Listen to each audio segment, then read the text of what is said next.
Hi, this is Steffi from SHECAN. I'm going live with Elisabeth Manning, who is a spirit and creation coach. She arranges bespoke coaching experiences with people from around the world who want to have more than a talking therapy. They want to grow spiritually, emotionally, mentally, and physically because a lot of trauma is stuck in our bodies. To have you here today with my beautiful Elisabeth. She is a SHECAN role model. She told her story and talked about her work on SHECAN. And she helps you go from places of feeling stuck, anxious, depressed. Hello, Elisabeth. Hi. I'm just talking about you. Well, I am so excited to be here Uh-huh. right now. And I see this Easter weekend Yes. and talk about your work, Elisabeth, and also do a meditation at the end. Yes. And I just was talking about your work with helping, supporting, and co-creating, birthing new things with your clients, whether that's a baby, a business, a venture, a new life. And you do that by guiding people through active meditations where you access the unconscious, where a lot of the repressed things lie that we need to work on in order for us to step really into our power, to align with ourselves, to align with our higher selves. That's right. And I have been working with you for so many years. I don't even remember how many years. I was trying to, at least 4 or 5, but we have met weekly at the beginning. Now we meet once or twice a month. And I can really confidently say that you are such an important part of my journey that went from being very menopausal, having an enormous amount of fear and anxiety all of a sudden, having to understanding that the charity I was running, I had to find solutions for it and integrate it into local programs. I had a child that wasn't well. So I was really challenged, and I had been in a talking therapy for a long time, and it was impactful, but it wasn't solving my issue, and it was a lot of trauma I was holding in my body. And I didn't really, and while I was aware of what was happening, I really didn't know how to shift it. And I think through working with you and being guided by you through these active meditations, I was able to find where the things were and alchemize those energies, those stuck energies, and make them into productive energy, Yes. right? That I could then use to birth SHECAN, really. I mean, I had put Yeah. give a future to bed, and I had to, and I knew there was more, and I was dreaming up this new thing that is now SHECAN. And you were really a big part of this journey, because your way of coaching really works, and also because you see the potential of people, of your clients. And I think because you were always having my highest regard and the highest amount of love, and seeing the potential, that's, I think, how I got to where I am today. And the journey is beautiful, and the journey is going to be long, and I am so thankful and excited that you are in my life. And I think, Elisabeth, it's very timely to have this conversation because we see a lot of confusion, alienation, and isolation in the world right now. And so I would love to talk to you about your work, your insights and experiences, your takeaways from doing this work since 2008. That's a very long time. You've coached people from all over the world. You've birthed babies with them, and businesses and ventures and new lives. And I think then it would be lovely to end with a meditation that is a little bit bringing ourselves back to staying in love with ourselves and with each other, because we have so much division through this confusion and alienation and isolation that we're seeing in the world today. Yes, we do. What a beautiful intro. Thank you, Steffi. Thank you so much. And what you've done in your creations, really, all I did was I just call it I'm a glorified door opener. You're the one that walks through it. You're the one that creates everything on the other side. Actually, everything on the other side is already there.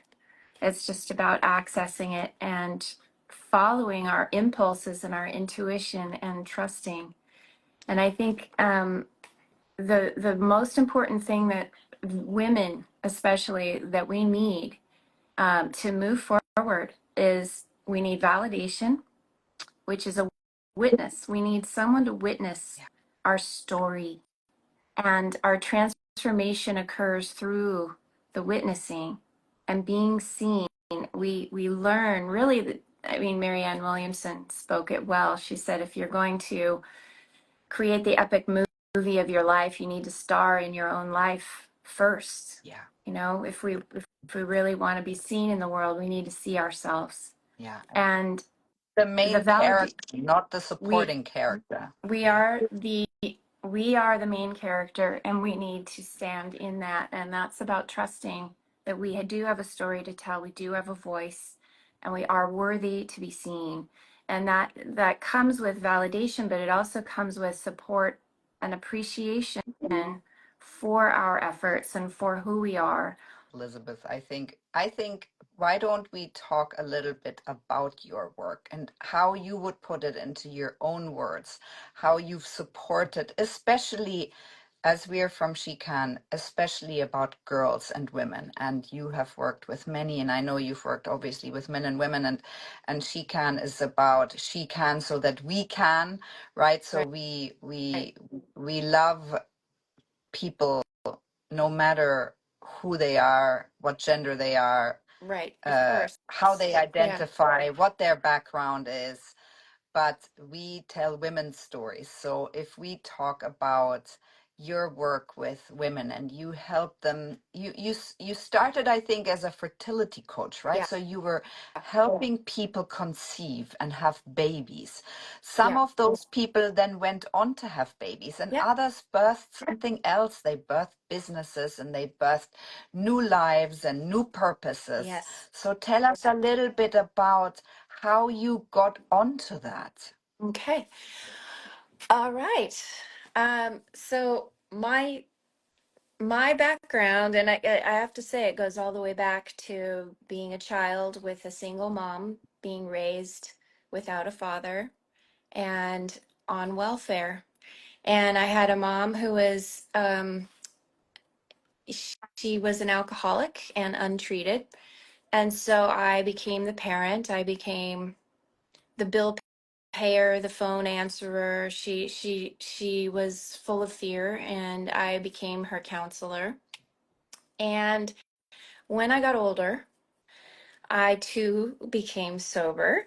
And that was the first step to clarity and to the purpose that I fulfilled, because there's no way I could have done it without that clarity and the inner work.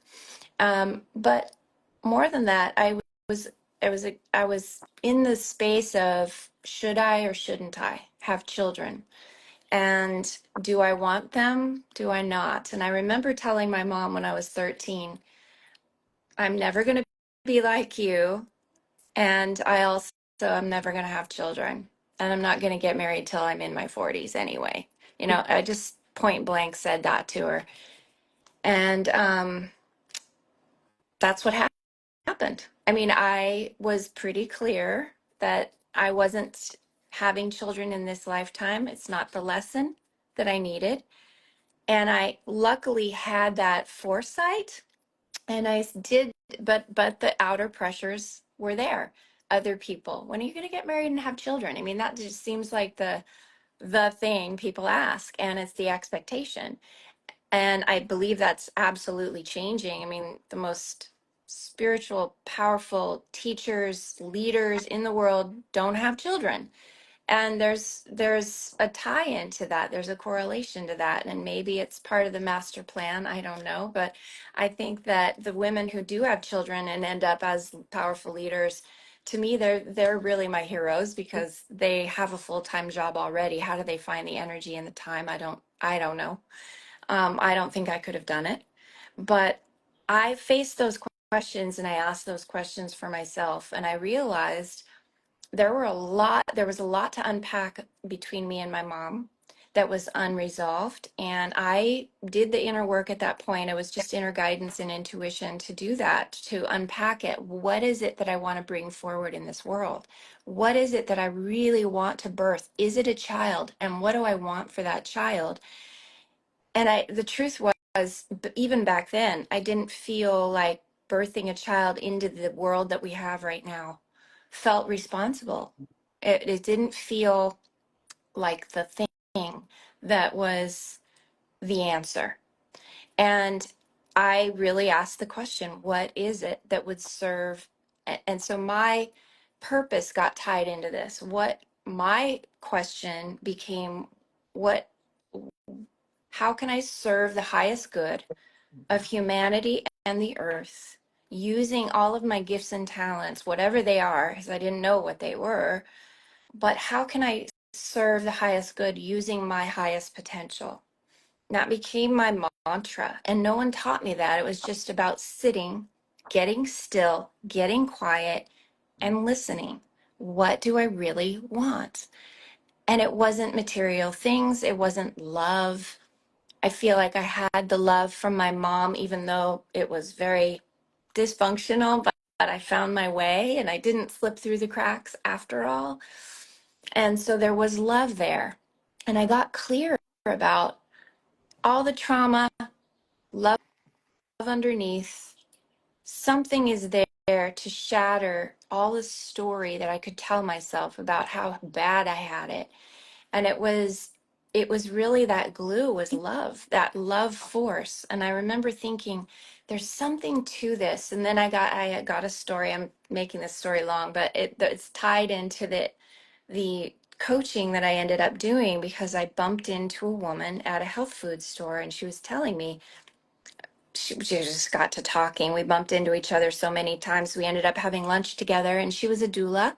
And she said, I asked her about her work. I didn't know what a doula was.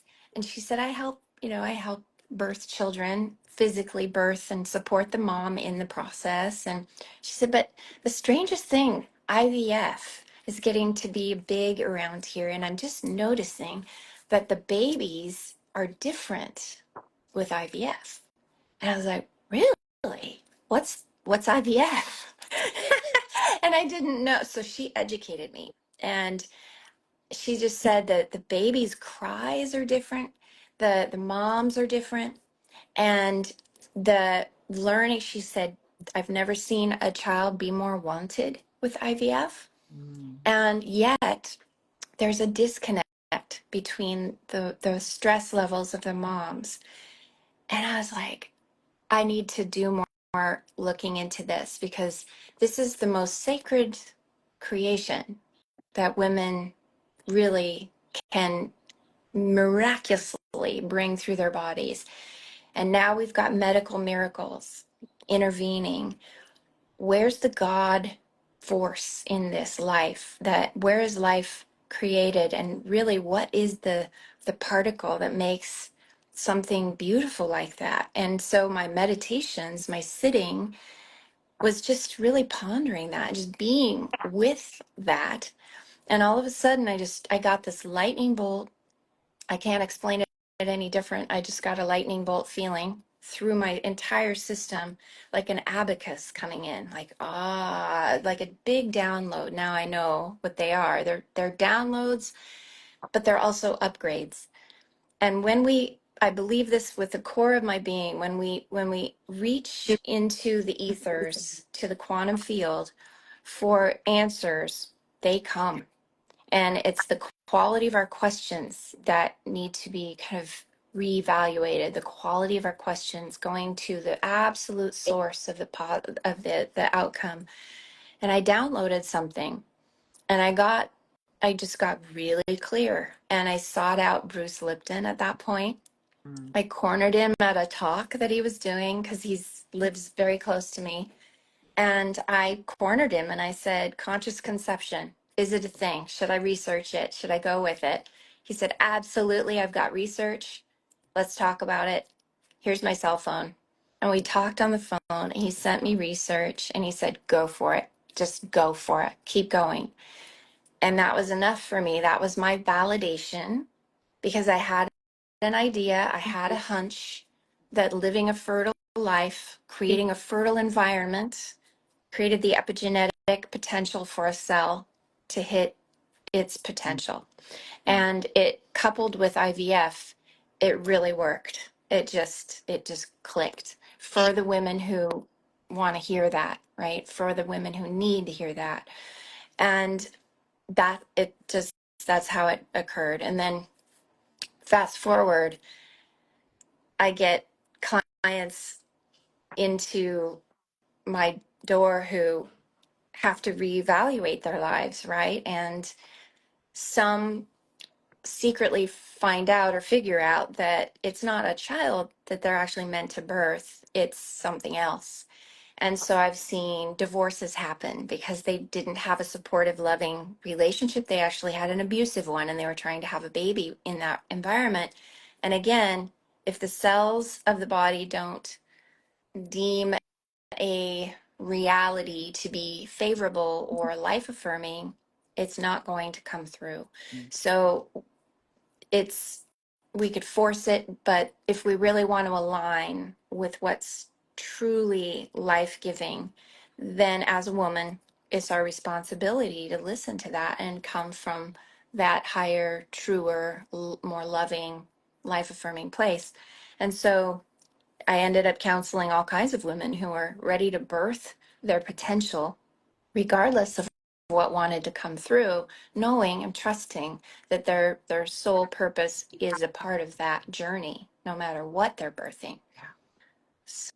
So long story, but Which I that's how love, I came to be. Elizabeth. And I remember when you told me this right at the beginning of working together. And the thing that you just said, birthing your potential. And this is what I feel you are helping people with. And I've seen that very successfully, knowing some of your clients very successfully, how people have birthed children and ventures that really Mm-hmm. um, where they were fully in alignment with what they were here to do.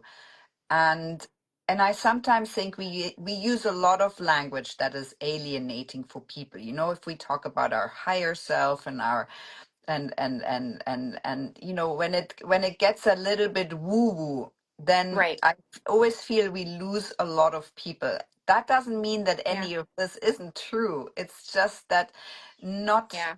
everybody has access to it. And I think the great thing that you do so well, Elizabeth, is that you are also a bridge, right? You are someone who leads with her story because your story got you to where you are today, where you Mm-hmm. are serving for the greater good to support people on their journeys. That is your entire being. This is what you're here for. You had to Yeah. do the things you had to do. Yep. You worked in a corporate environment. You were at Nike. Mm-hmm. You knew you had to change things. You got on this path. You became a spirit and creation coach. You've been coaching for a very long time. You help people alchemize these stuck things or where things are disjointed, and you alchemize these Yeah. energies that aren't serving them into something that really serves them. And that's exactly what you've done for me. And I think, can we talk a little bit more about that process? You know, someone will come and they don't necessarily, I mean, I had no idea about the depth of what you were doing. And it was all a bit gobbledygook for me. Yep. I hadn't read all the books and the Bruce Liptons of this world and, all of those things, but I Yeah. knew instinctively I'm at the right address here.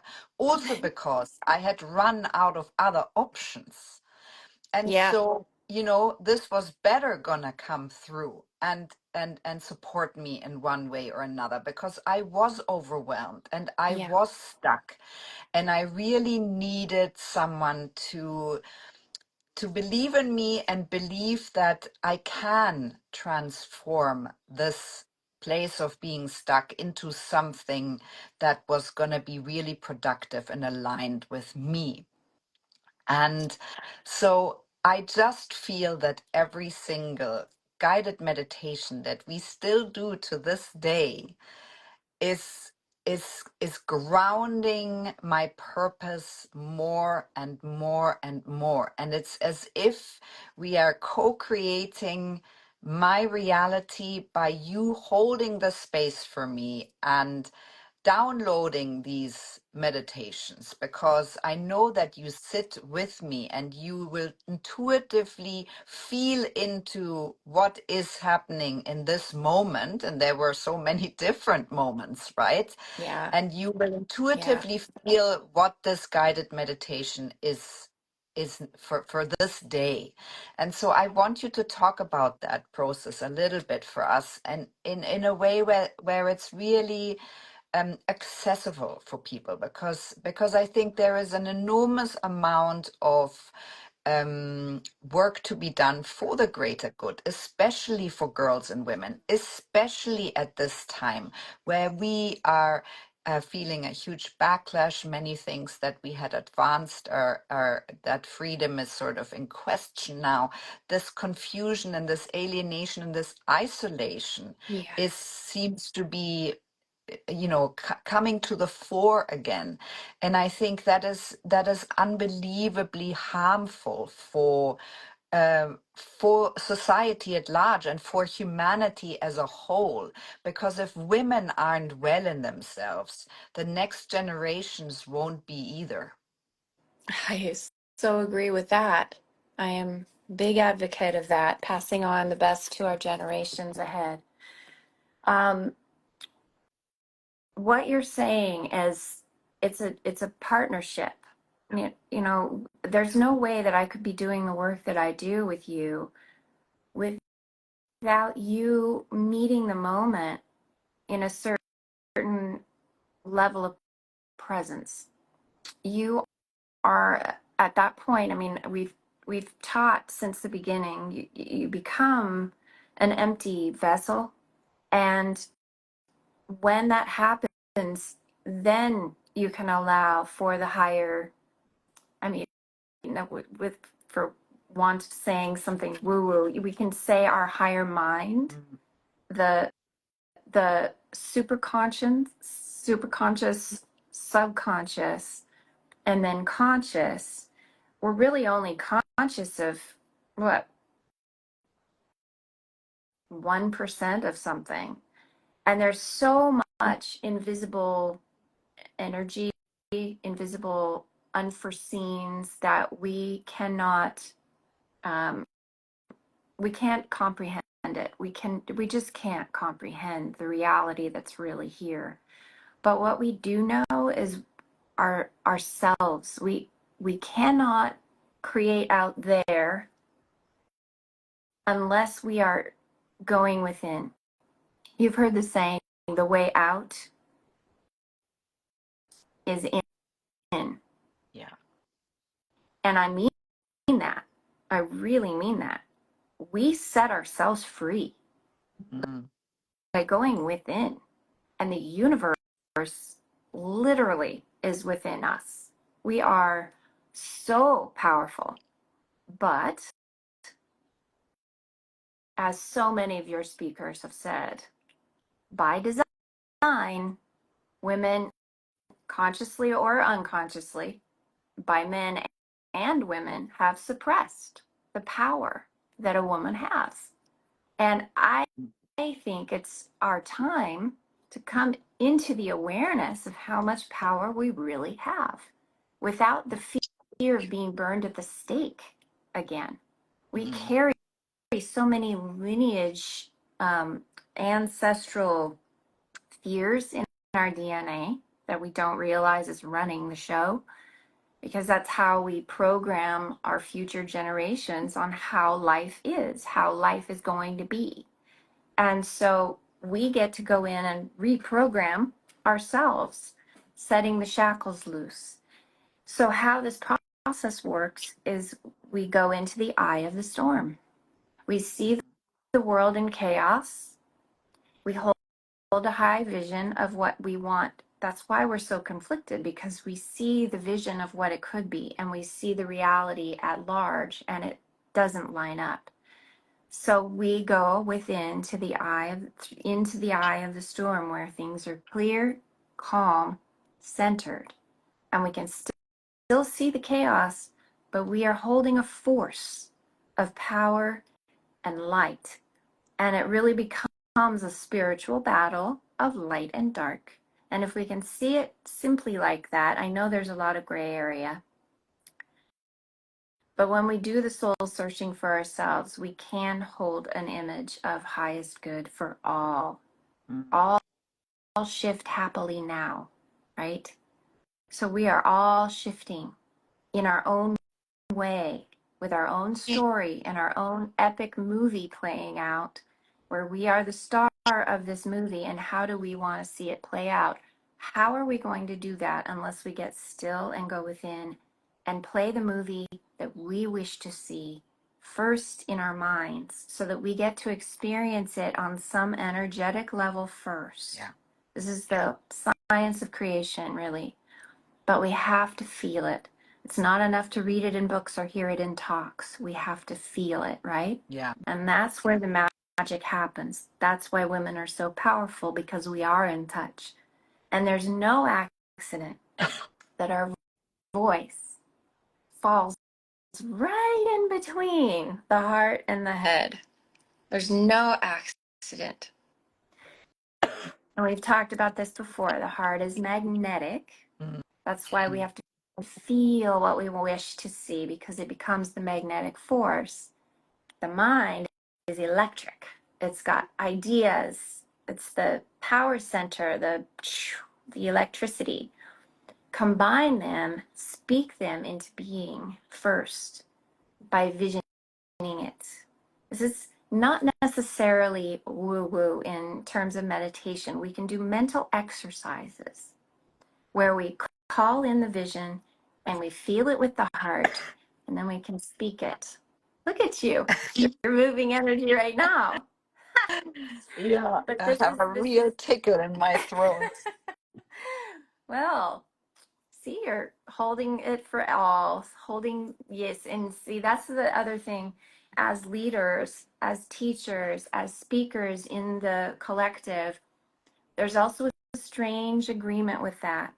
So we have to learn how to shield ourselves, not out of fear, but out of love for the greater vision. Shield ourselves in a way that protects what is sacred. And so as leaders, speakers, visionaries who put their voices out there, they're taking a greater risk at being torn down, at being burned at the stake, and we get to the place where it doesn't matter. We still show up, and we remind ourselves that it is we who make that safe environment for ourselves.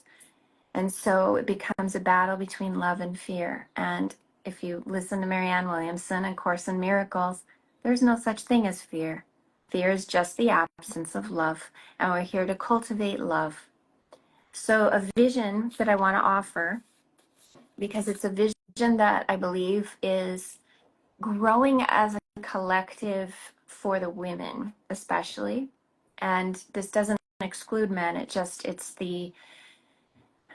the collective womb feeling where we're birthing a new world. And so what shows up in this for me when I sit and I call in the women who are here to hold circle, hold space for a greater, higher, better, new earth. And it's not the same as the New World Order. It's a new Earth. Let's just be clear. There's a higher octave going on right now, and people are feeling the discord. We're moving from a lower frequency Earth, if you want to call it that, Iron Age, so to speak. We're literally in an age span where we're leaving Kali Yuga, which is a span of what, 20,000 years or something. And we're moving into a golden age, or Dwarpa Yuga. And we're in that middle zone. It doesn't happen like that overnight, but it's a middle zone where we're literally being birthed through a birth canal of a new world, energetically, galactically, collectively. It's in the stars. It's an age of development of the universe. Okay, so we're feeling something that is not man-made. It's part of creation. But to align with that and allow for that, we get to take up our sword and shield as women, as men, for the spiritual battle that is really just chaos trying to express itself. I mean, if you think about it like that, then it takes the personal out of it, and we're just holding as a warrior of light. We're just holding and anchoring the light while the chaos does its thing, and we ride the wave and we do what we need to do to shield and prepare. But in the collective vision that I want to offer, we can do it together now, or I can just lay it out for you visually and then we can do it. But I'd like to do it with you. I think it would be lovely to do and just show people how this works Okay. and do a 5 or 10 minute or whatever Yeah. you can do, and just show what Okay. this looks like. Okay. Okay. It's a way to stay in the eye of the storm. And so whenever someone feels wonky or off center, this is a great practice. The most powerful thing we can do for ourselves to be powerful in the world is to come back to our center every time.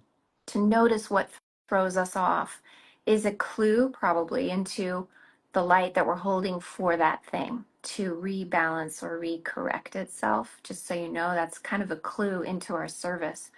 Whatever throws us off is our lesson. Yeah. And so it's tricky because we want to stay kind of neutral, and divine neutrality is a thing, sacred neutrality, higher neutrality, whatever, however you want to call it, but being objective, staying disengaged from what emotionally pulls us down or confuses us mentally. We've got to stay in that fine zone of neutrality. So detaching. This whole life is about letting go of attachments, so much so. And then in that, we can see a broader perspective. So let's start with grounding. And then we're going to rise up and we're going to get a perspective of Earth. Earth is going to be very small to us as we grow into our goddess kind of star laden self. So just take a moment and use this mental exercise as a way to gain perspective, but also to stay in our center. So what we do is we just hang out where we're at right now. Just be where you're at. Take a deep breath into the body. Breath is a wonderful way to center the physical. The body needs oxygen. It's also the representation of life and life force, and the lungs and the heart are very closely connected. So we're really taking a breath through the heart into the base of the belly. And a good practice here is just to breathe in light and exhale what is not light in our being, what feels heavy or tight. And we do a few of these breaths, breathing in light. And light is really a simple tool for representation of, bringing awareness to where we once were in the dark or where things were hidden. but it's also a spiritual light we're calling in. Breathing in light, exhale what is not light, centering yourself into the heart.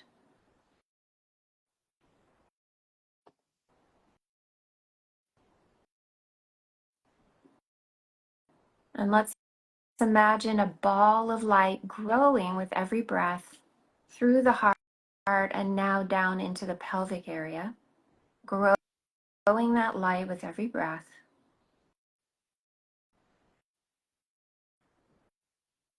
Exhale what is not light.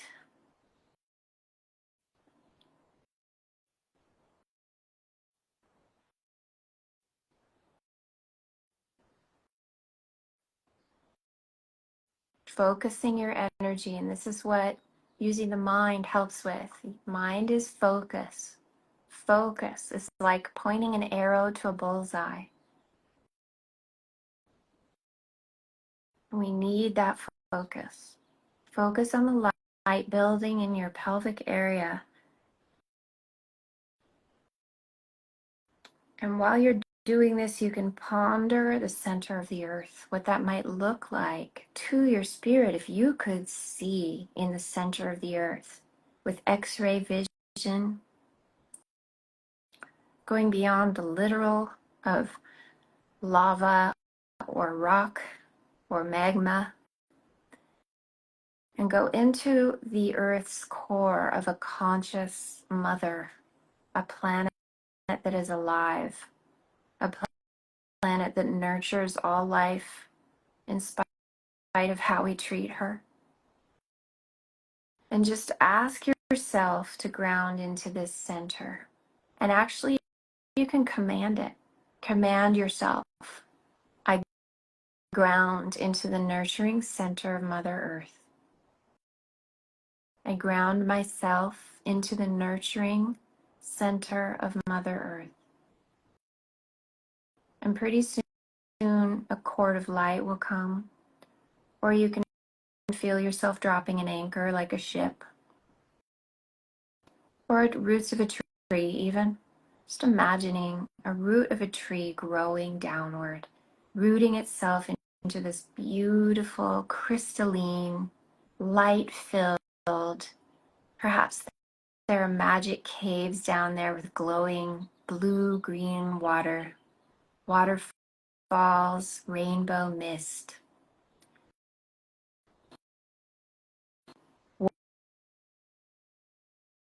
What that is for you.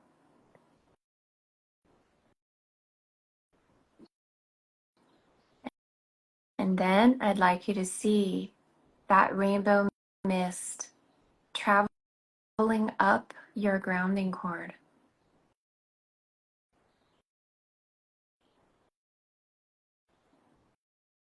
And creating a bubble of light. Maybe that light is golden around you.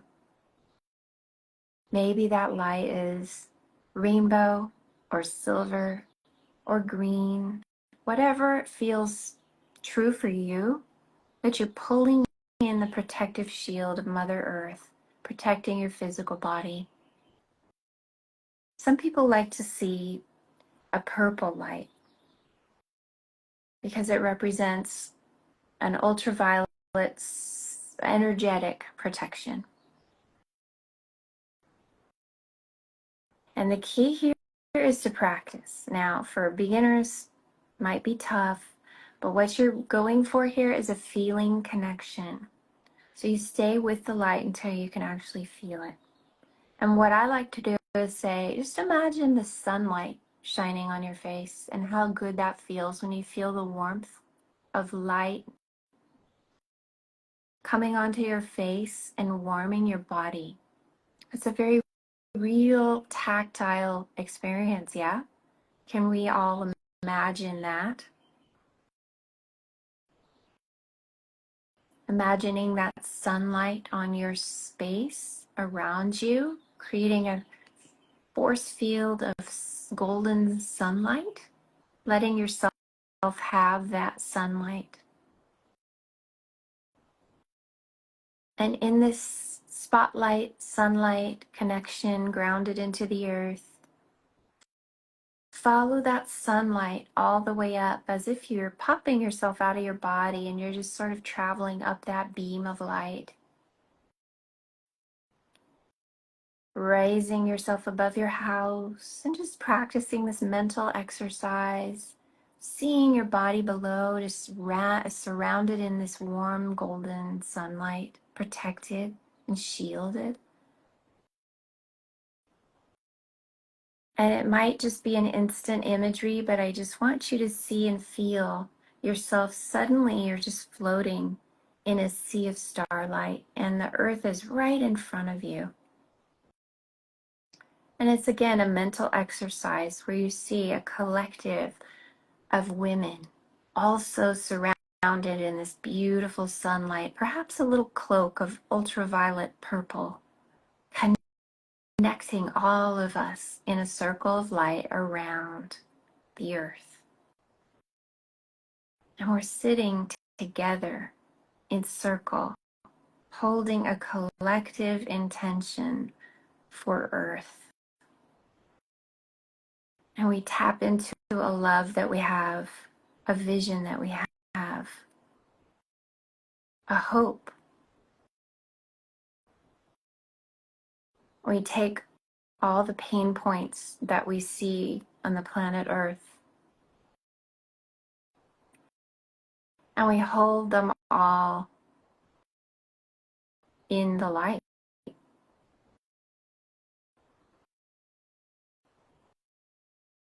And you can feel more and more of these women collectively coming online, collectively plugging into the circle, weaving light, weaving a tapestry of blessed, healing, loving, highest good energy for the planet. And you can feel yourself almost, your hands almost want to go up and send light through your hands to the planet. Send light through your heart to the planet. Feeling the planet receiving this light as a collective of beings holding space for a new earth to literally be reborn. And what this does is it brings light to the consciousnesses of the planet that are still buried in the dark, that are still hidden, that are still disempowered, disenchanted, or that just need enough light to make a better decision. We send light to the minds that are confused, imbalanced, hurting. And so we see the earth as a collective rising, and the light goes where it needs to go. And I always say that, hold the light, but let the light do the work. We're just holding it. We're allowing it to pass through us. I like to see the sun behind me in this collective sea of starlight. The sun is behind me and it's shining through me. I'm a clear vessel of the light and I'm just holding it. And everyone else is doing the same. And when you can feel that connection, where you feel like it's really important, where you feel like you're doing something important here as a collective circle of beings holding light for the planet, that's where I go when I feel like I've read too much news or that there's something I can't do. That is a lie. There's absolutely something we can do. And what happens in this state of mental exercise, it reminds me that I'm not alone, that I'm supported by forces behind me and around me that are non-physical. It goes beyond religion and belief at this point. It's holding that reality up there, gives me perspective, and I see a weaving of new light coming in, and I feel a change happening. And what it does is I take that light, because we are all receiving that light too on the physical. As we send it up there, we're also personally receiving that. So we come back and we take that healing or that mental exercise up level, upgrade, and we take it out into the world with new clarity and new purpose. We get our power back. Yeah. And if there's something in this circle that we need healing, we offer that. We sit and we weep through it. We scream through it. We still hold the light. And we have all of our feelings, but we throw them into the circle of light for healing. There's an alchemy that happens in this because it bypasses the logical mind and it goes into the superconscious, subconscious, and transformation is possible at this point. And we can't quite explain how it works, it just does. And I just invite and challenge people to just try it and see what happens for them and then share it, because that's your witness. You get to see yourself transform through being witnessed. Tell your story. Be brave enough to tell your story. Yeah.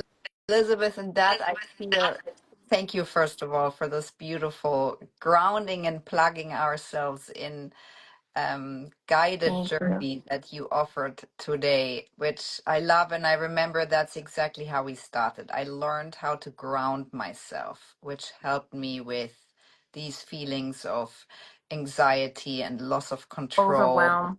and Yeah, overwhelm and this icky feeling of being stuck and not really knowing how to yeah, get out of it, not really knowing where to go, right?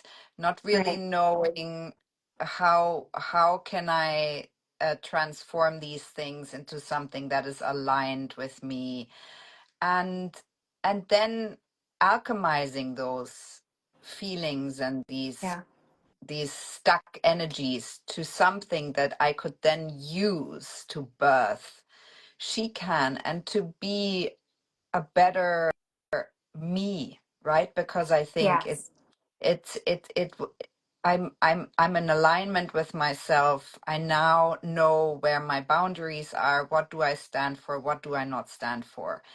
I'm a better mother, I think, to my children. I I can hold the space knowing what I'm holding, where I'm going, dreaming big, having this yeah, um allowing myself to dream big. And if whatever 4 or 5 years ago, when I started thinking I want to have a bigger impact, and I had to um transform the charity that I was running and let go and let other people take over, because yeah, it was time to do that. And I knew I wanted to have a bigger impact, and I knew I wanted to bring about change for girls and women, because this is what I had witnessed over 20 years. And I knew I had something to give there, but I didn't know exactly how. I didn't really know. right, And I was right, also scared by this big vision, right? If you right, feel that you're starting, and I remember I had interviewed 50 women, I think, and I thought, where am I going with this? Who am I right, to? Not a right. I remember journalist. that. I'm not trained. I'm not. Who am I to Yep, think that I can do this, and to have the courage to step into the ring, as Brené Brown calls it? You are open to being attacked, and you're open, and you get an enormous amount of rejection and negative feedback, and you name it. And to have the resilience and the courage to think, yeah, that's fine. I know we can agree to disagree, and you can hold a different vision, but I'm holding this big vision, and I know where I'm yes, walking. And now 500 women later and 3 million yes, listeners, and yes, we're interviewing women that are not necessarily, I mean, we have the most incredible women running big organizations, being CEOs of banks, and you name it. But I mean, we're not interviewing, so to speak, famous women who will attract a large listener base just because of who they are. We really right, interview, and we want those women too, but we have 500 women role models who really lead with their stories and not with their fame or their or so I sort of think this is an incredible achievement, and I'm so proud of this. And you co-created this with me because you were holding that space for me. You were believing in this, and Yes, you saw absolutely. something that I didn't even see, right? Because I was I'm pretty once I set my mind to something, Hmm. I'm gonna walk this path. And so I knew I was gonna walk the path, but I walked the path, and I'm still walking the path because we're 2 years into this, but we're just starting to actually turn this into a business, and you are also important for that. We will Yes, launch our course platform where we'll have courses by women, for women, or for girls and women to support them on their journeys or support everyone on their journeys. You're going to have courses on offer and guided meditations on offer on that, which I'm very excited about. yes, And yes, it's so we're still we're walking this, and we're building, and we're growing, and and that's just, it's magical actually, because if I think where I was when I started chatting to you, Elizabeth, to where I am now, that's a huge transformation. And huge. also reimagining anything Hmm. that could be possible and Hmm. being comfortable with it. And sometimes I'm uncomfortable, but I'm okay with being uncomfortable and to learn that. Uncomfortable is where you're being stretched. Yeah. It's the growing. Uncomfortable, that's where people shy away and they think that they're doing something wrong or that it's not meant to be, and it's absolutely the opposite. It's you growing and expanding. It's like creator's clay, right? We're just being stretched to hold more and to offer more. So stay uncomfortable. Yeah. That's my new motto. Yes. Yes, Elizabeth, Yes. I'm so thankful to you for all the guidance and mentoring that you have given Oh, me. Stephanie, I'm you, so I'm, excited for all the work you're still going to put out oh, to the world, I'm helping so people grateful. birth their highest potential. And Yes. and our stories are so personal, but they're also so collective. And I think we feel that right now, especially.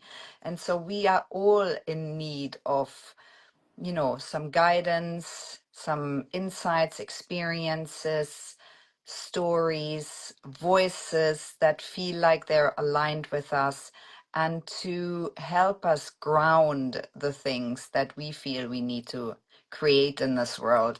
And also to really try and encourage people to hold this vision that you can do things for the greater good, and that you can be successful with that, and you can make it into a business that is aligned with you Oh, and yeah. aligned with the greater good of everybody, and our universe. And sometimes that sounds so goobly-goo, and people think, oh, this is not religious, or this has nothing to do with Nothing to do with no it. with It's, nothing to do with any of it. I think a lot of women who, I know we're closing, but it's a thought that keeps coming. A lot of why women aren't, I don't know, feeling their power or feeling like they can even do something in the world to make it better, whatever that is for them. I think that we just are so exhausted. We Mm. don't have the bandwidth. And that's where these meditations and exercises come into play, is that reversing whatever train you're on that's causing the exhaustion to get back to what fills your cup again, and what maybe you got to empty out first and slow down enough to get yourself back. And then it's like, and whatever that is about, for some people it's just being in an abusive relationship. It could be a narcissistic situation that they're in that's absolutely draining them and exhausting them, and they don't even know why. They don't know, they think it's them, and it's not them. And that is where the value of this work comes into play, because you get to really give yourself the time to listen to what's true for you Mm. and sort it out. And then things come into color again. Then we get our energy back. Then we get our power back. And so much of this is just channeling those emotions in a way that doesn't negate what we're really here to create or do. We implode on ourselves if we don't have that support, and if we don't have that expressive, constructive, expressive way to emote and to be ourselves. So there's so much going on in self-care and self-recognition and self-honoring. And we're coming back to that now. And I'm so grateful that you're having this platform, that you're giving women a chance to express and shine and also tell the truth. And it's messy. You know, And it's messy believe, and it's right? To be believed. beautiful. Yeah. Yes. And you telling your story is so important. Everyone wants to hear your story. I know you're interviewing everybody else, but maybe someday I get to interview you. Yeah. Or It's, somebody gets to interview you, because you have a story to tell too, and it's just incredible. yeah. So thank you for the platform. Thank you for what you do. And thank you for letting me be a part of it. Yeah, no, Grateful. Elizabeth, the thank yous go to you, and I'm excited to.